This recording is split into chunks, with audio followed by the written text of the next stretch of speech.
For the past couple of years, I've taken up Uber Eats during winter break.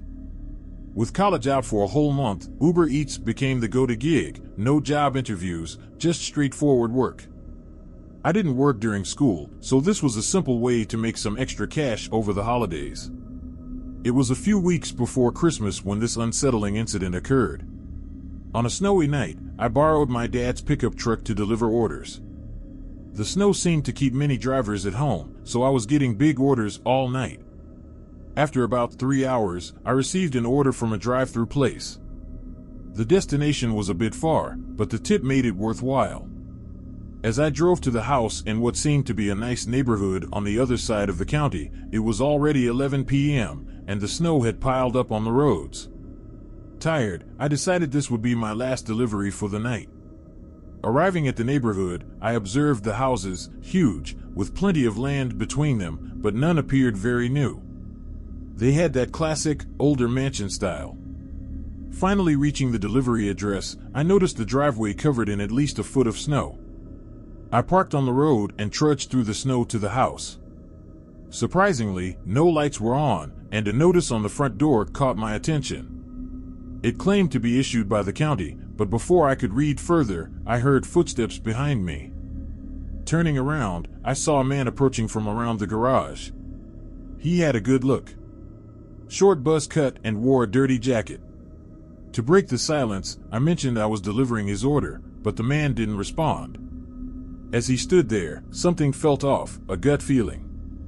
Handing over the bag, I wished him a good night, but he didn't move. He just stood there, staring with cold, tired eyes. I stepped aside, attempting to walk past him, but he abruptly turned. In an instant, he swung his arm out as if trying to grab me. Stumbling back, I faced him, and he began stepping toward me, urging me to come with him. Panicking, I backed away in the thick snow, and the man chased me, yelling for me to stop. Finally finding solid footing, I sprinted to my car, glancing in the rearview mirror to see him standing in the driveway, just watching. I called the cops once I left the neighborhood, but they informed me later that the house wasn't currently owned by anyone. The note on the door seemed to be part of the mystery. The man's intentions remained unknown, but the whole ordeal left me on edge, especially when I approach a dark house, wondering if it might be a repeat.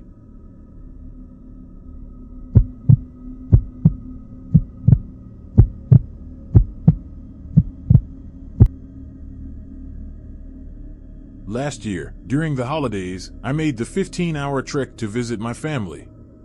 The plan was to power through the drive, but an unexpected snowfall slowed me down. As night fell, I found myself tired and frustrated, deciding to stop at a random motel for some much-needed rest. Around 12 o'clock a.m., I pulled into a dimly lit, rundown motel with about 10 rooms. The worn-out sign and the deserted parking lot hinted at the place's lack of appeal. As I approached the small front desk, a sign reading, "Be back in 15, with a coffee cup illustration greeted me. It seemed luck wasn't on my side, and I was likely to arrive during an employee's break. Leaving the office, I surveyed the empty parking lot and noticed not a single car in sight. Puzzled, I returned to my car, questioning whether the sign about the break was just an excuse. With no alternative lodging within a 15-minute radius, I wondered where the motel staff could have gone. As I waited in my car, exhaustion took over, and I dozed off. When I woke up hours later, the snow was falling heavily, and the wind rocked my car. Glancing towards the front entrance, my eyes met those of a man peering into my window. Startled, I recoiled, and he called out to someone in the parking lot. A truck pulled up, and another man approached my car, attempting to open the doors. In a panic, I shifted into reverse, but my wheels spun in the thick snow. The men grew more aggressive, one shouting for the other to break the back window. Desperate, I maneuvered the car back and forth. But the window shattered, making my escape even more challenging. As one man reached inside, I finally gained traction, spinning the car around. The man fell out, and the other struggled to get back into the truck as I sped away. Once back on the road, they didn't pursue me, but the unsettling encounter left me shaken. Reflecting on the incident, I acknowledge my lapse in judgment for falling asleep in a remote, empty parking lot. Whatever the intentions of those men were, their preparedness and seemingly calculated choice of location remain a mystery. The ordeal serves as a stark reminder that danger can lurk in unexpected places, and I'll likely never know the full extent of what could have transpired that night.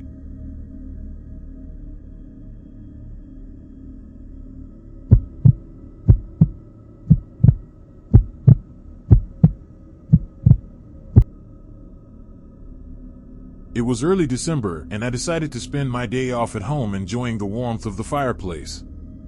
The weather outside was harsh, with snow falling steadily, making it a perfect day to stay indoors. As I went about my chores, the news in the background warned of high winds and possible blizzards expected later that night. By 5 p.m., I could already sense the weather worsening. Around 7 p.m., the wind outside intensified, resembling the onset of a blizzard.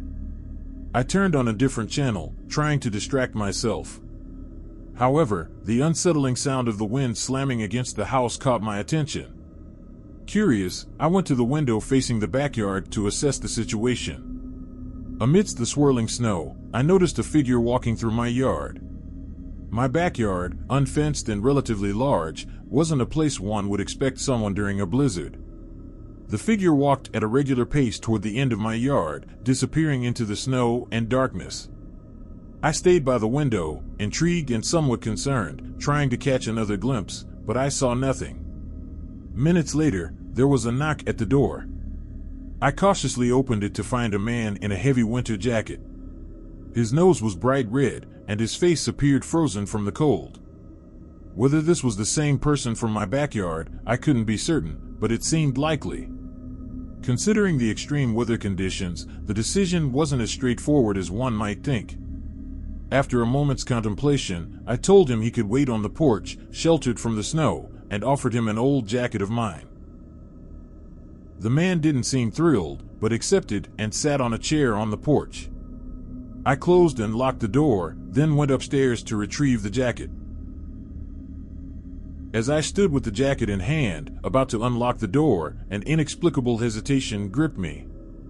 I leaned over and peered through the peephole. To my shock, the man was now standing right against the door, hand on the handle, as if preparing to push it open. My heart raced as I stepped back, quietly dialing 911. As I spoke to the police, my eyes remained fixed on the door, and anticipating what awaited me on the other side. Once the police confirmed their imminent arrival, I cautiously looked again. The man had vanished, not on the porch or in the front yard, simply gone, as if he knew I had called the police. No trace of him was found that night, and there were no further sightings. What his intentions were, had I opened the door, remains uncertain. Hopefully, such a chilling encounter never repeats itself.